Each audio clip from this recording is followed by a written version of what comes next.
The invite came at 7:43 a.m. A thin gray bar at the top of my calendar marked Room 4C, mandatory. No subject, no sender. Just a location and a time 9:00 sharp. I stared at it for a moment unmoving. In 18 years at Ridgemont, I'd never once received a meeting request without a name. Not from legal, not from compliance, not even during the last acquisition. It wasn't a meeting. I knew that immediately. It was a signal. I arrived at 8:57. I never arrived late. Room 4C was already occupied. Elliot Chambers, Ridgemont's new CEO, barely a year into his tenure, and already notorious for his fresh eyes, sat with one ankle balanced over his knee like he was moderating a panel, not delivering bad news. Across from him, a young woman from HR I didn't recognize fidgeted with a closed manila folder. Her blouse still had a faint crease down the sleeve fresh from the package. No one offered me a seat, so I took the one directly across from Elliot. I folded my hands in my lap. He nodded, tight-lipped.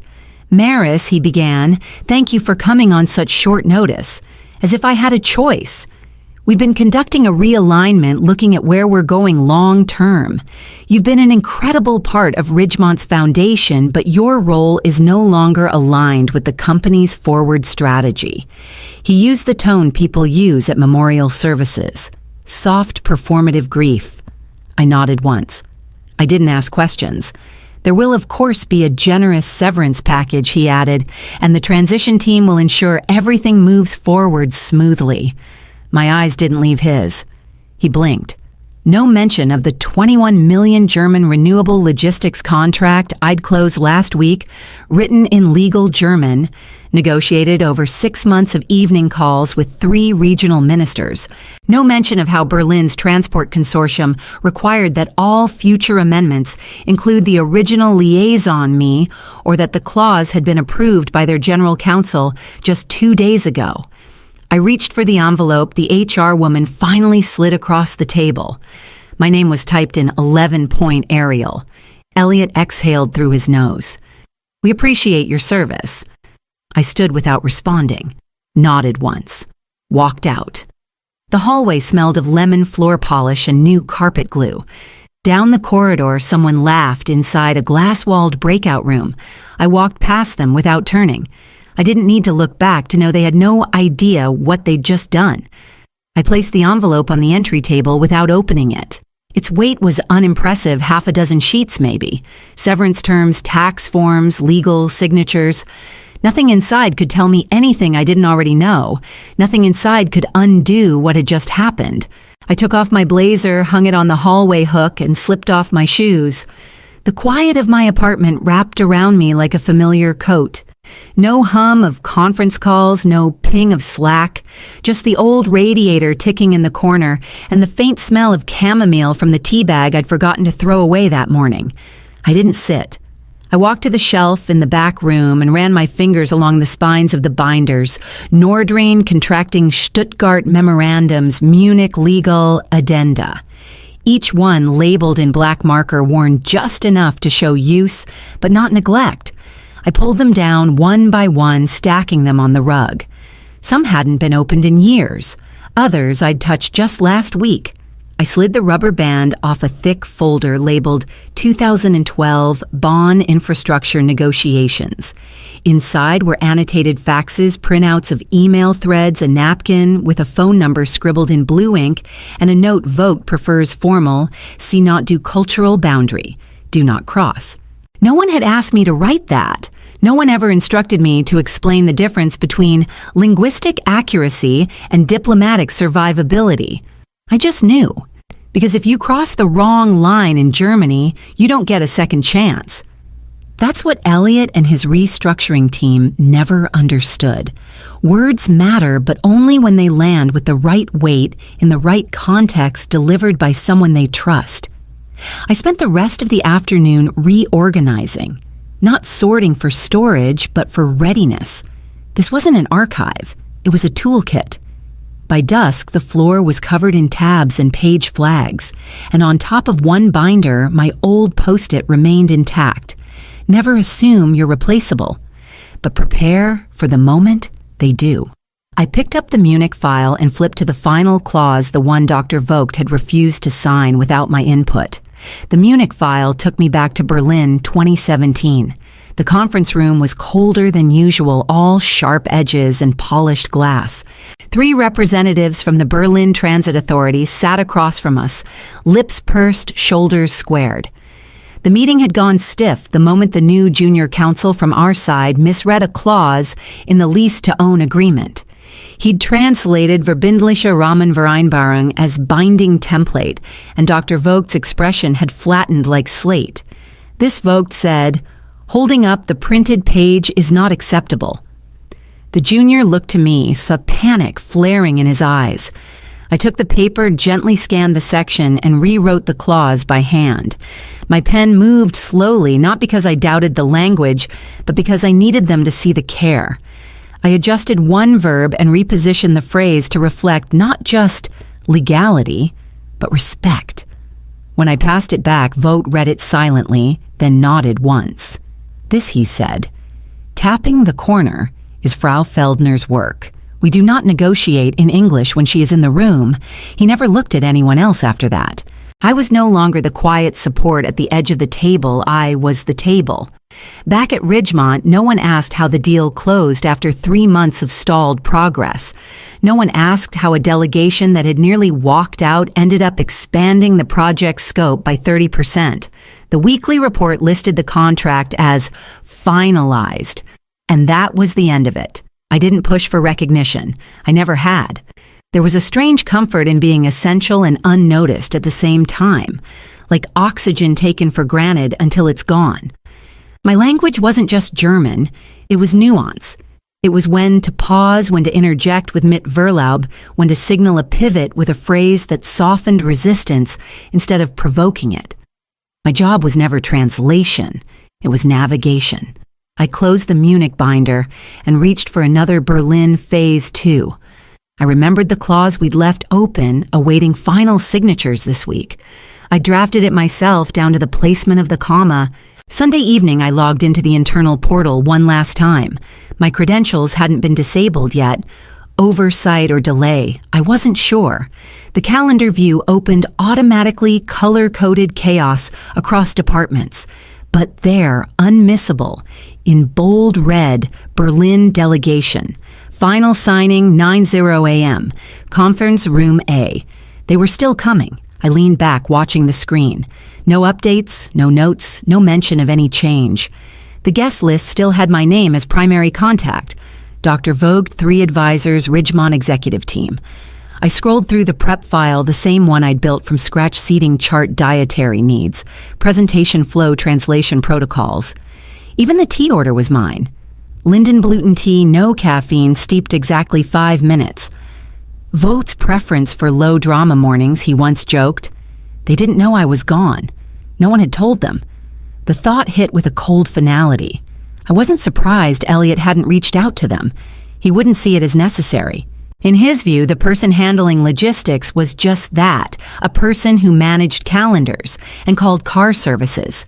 He didn't understand what it meant to be the one who held the tone, the trust, the history. I thought briefly about sending a message, just a quiet heads up to Vogt's assistant, something neutral and professional. But I stopped myself.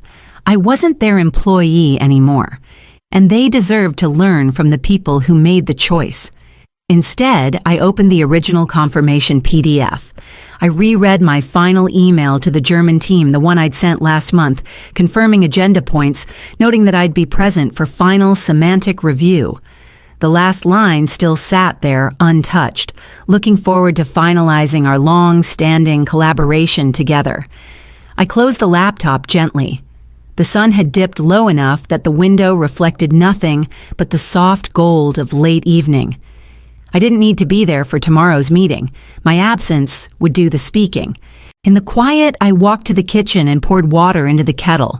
It was time to stop rereading old messages. There were new ones waiting. The call came late Saturday afternoon, just after I'd returned from a walk. I didn't recognize the number, but something about the international code made me pause before letting it go to voicemail. I answered on the 4th ring. Maris Feldner. The voice asked, warm but deliberate. Yes, I said. This is Levin Klaus, North Reaver Strategies. I hadn't heard that name in over a year. We'd met at a regulatory conference in Frankfurt briefly. I'd given a short talk on embedded compliance in multilingual contracts, and Levin had stayed behind afterward to ask questions. Real ones. The kind that showed he actually understood what I was saying, not just waiting for his turn to speak. I heard what happened at Ridgemont. He continued. I won't ask for the details, but I will say this. We're accelerating our Germany expansion. We need someone who understands more than grammar and headlines, someone who knows how to translate culture into continuity. Would you consider leading that? There was no pause for persuasion, no pitch deck. Just a door quietly opened. I didn't need time to think. Yes, I said. He exhaled. Good. I'll loop you into the initial infrastructure notes. Call Monday, I confirmed. After we hung up, I sat in the quiet and let the shift settle in. Not rage, not vindication, just clarity. Ridgemont had seen me as a chapter closed. Levin saw me as a blueprint. I didn't rush to open my laptop. I didn't need to prove anything anymore. But I did reach for my notebook, the one I'd filled with margin notes and meeting fragments over the years. I turned to a blank page and wrote one word at the top, North River. Then slowly, I started sketching out what I wished Ridgemont had asked me to build all along. A framework that didn't just translate language, but protected it. By the time the sun dipped below the skyline, I'd outlined the beginning of a system. Something stronger. Something I wouldn't have to apologize for. And when I turned off the light, I already knew exactly what Monday would bring. I wasn't there, but I could picture every detail. Ridgemont had set the stage, floral centerpieces in muted tones, pastries from the French place, 2 blocks over the PowerPoint deck, with all the right logos and none of the right meaning. Someone had even remembered to order decaf espresso, though I doubted anyone knew why. I'd been the one who first learned Dr. Vogt avoided caffeine before diplomatic reviews. At 9:00 sharp, the delegation from Berlin entered. Dr. Anselm Vogt led flanked by 2 senior advisors. Their coats still dusted with the Chicago morning chill, they moved with the calm deliberation of people who'd already made up their minds. Elliot stood by the conference room entrance posture, sharpened to perfection. He greeted them with that shallow warmth executives reserve for people they don't understand but know they need. They shook hands. They were ushered in, and then Vogt asked the question. Where is Frau Feldner? It was quiet, just 5 words. Calm, precise. Elliot hesitated, blinked. She's no longer with us, no apology, no context. Just a statement of absence, like noting someone had taken a different elevator. Vogt looked at him for a long moment, then gave a half nod, the kind you might give when confirming the end of something rather than its continuation. Then neither are we. He turned. His advisors followed without hesitation. The translator, who had remained standing by the wall, slipped out behind them, not a word spoken. I hadn't needed to be in that room to feel it. The silence afterward would have said everything. The untouched tea, the flat breath of a projector still running with no audience, and Elliot standing in a room built for diplomacy with no bridge left to cross it. I didn't hear about it officially. No one at Ridgemont sent a statement or called to explain. But by 10:00 a.m., 3 texts had arrived, one from Tina, in legal too, from former colleagues who had once dismissed my long meetings as overkill. They all said the same thing. They left. By 10:15, my phone buzzed again, this time with a screenshot. Elliot standing behind the glass hand, still mid-gesture lips, parted like he had started a sentence. No one stuck around to hear. The caption below it read simply, 21 hours there evaporated in under 4 minutes. I imagined the room as I had left it last, but stripped now of intent. The pastries still warm on the silver trays, the water glasses fogging slightly in the untouched air. Every detail I had once arranged with precision was now a silent witness to what they'd undone. No raised voices, no slammed doors, just absence. I knew the rhythm that would follow. First, the frozen pause where no one quite knows what to say, only that something irreversible has happened. Then the flurry. By 11 Oro, I was told the executive team was in a closed-door meeting. Elliot had called in legal HR and 2 outside consultants. Someone in marketing quietly took down the LinkedIn post celebrating their new head of EU partnerships. The post hadn't even been up a full week. What none of them could admit, at least not aloud, was that there hadn't been a plan beyond removal. No transition, no backup, no continuity. They hadn't thought they needed one.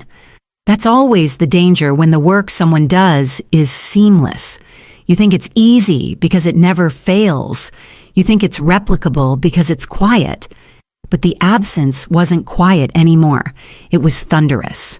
By noon, a voicemail from Elliot's assistant arrived unusually formal and brimming with neutral phrases. He hoped I was available for a short confidential discussion. There had been recent developments. They were hoping to explore a path forward. I didn't return the call. Instead, I opened the email from Levine with the infrastructure documents attached and began reading through the metadata and embedded clauses. The language was raw, the framework still forming, but I could already see where it would go. It didn't need polish, it needed integrity, and it needed someone who knew the difference. By Wednesday, the tone shifted.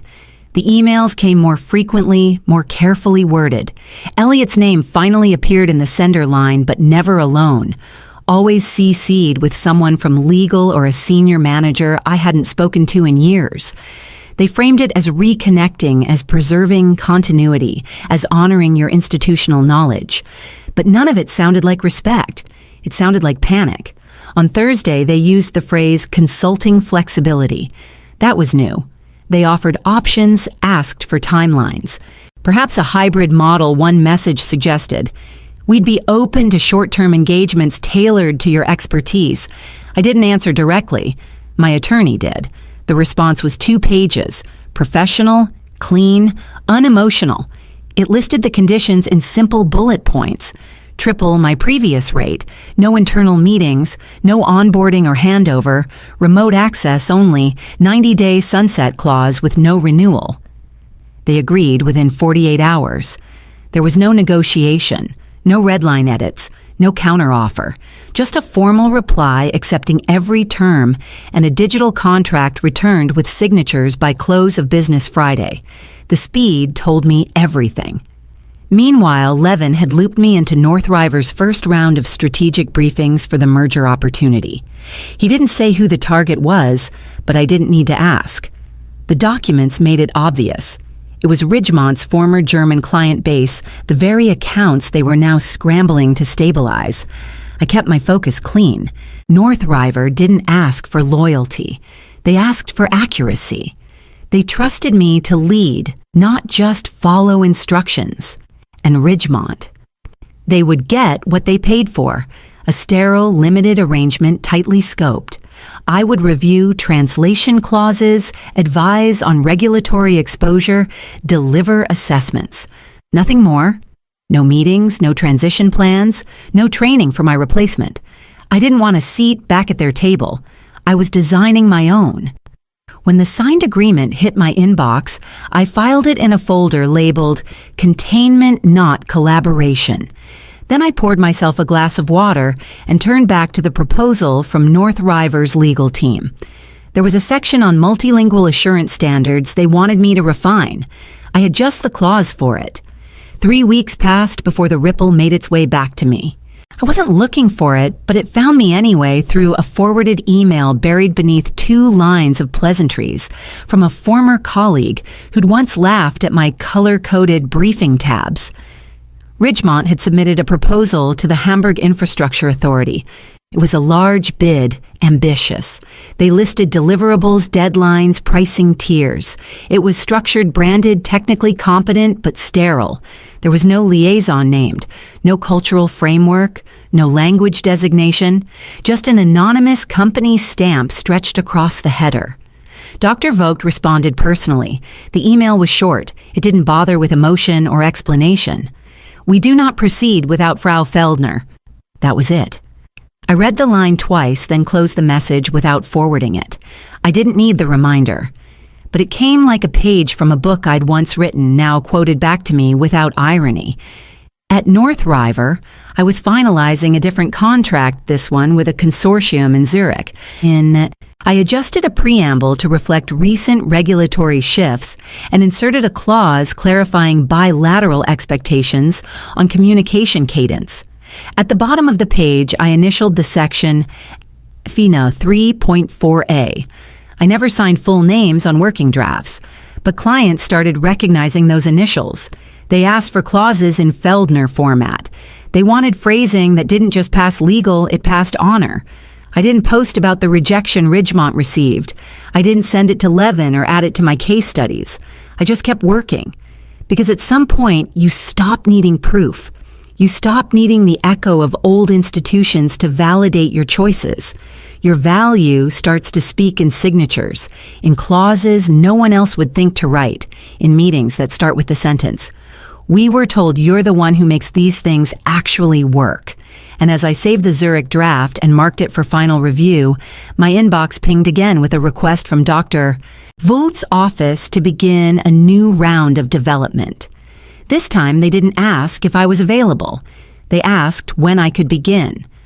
I walked down LaSalle Street with no destination, rushed. No meeting I had to attend, out of obligation. The city hummed with its usual rhythm, briefcases, crosswalks, coffee lines. I passed Ridgemont's tower without slowing. I didn't glance at the revolving door or the lobby where my badge used to scan green. I had no need to. My path led a few blocks farther south to a smaller building with less glass and more focus. North River's office didn't need to impress from the outside. It operated in results, not architecture. When I stepped through the door, my name was there, etched not on a temporary plate, but into the glass itself, Maris Feldner, Director of Cultural Strategy.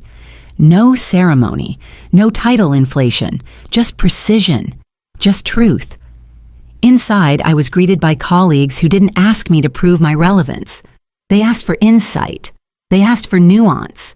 They understood that language wasn't translation, it was leverage.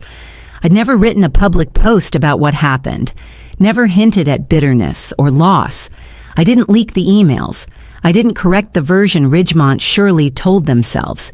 I didn't need to, because now, whenever a cross-border deal enters the room, the first question from the client is the same: is Frau Feldner involved? Not can she be not. Do you have someone like her? Is. The name they once erased had become the one they couldn't proceed without. Some bridges collapse in fire, others decay quietly from neglect. But a few burn themselves because the people walking across them forget who laid the foundation, who reinforced the beams, who kept it stable through every storm. I didn't light the match. I just kept walking. And when North River's next proposal went out signed, sealed, and accepted within 48 hours, I reviewed the final page and saw my name below the closing clause. Nothing flashy, just a line that read, "Prepared by M. Feldner." I closed the file, logged off for the day, and stepped back outside into a city that finally felt like mine.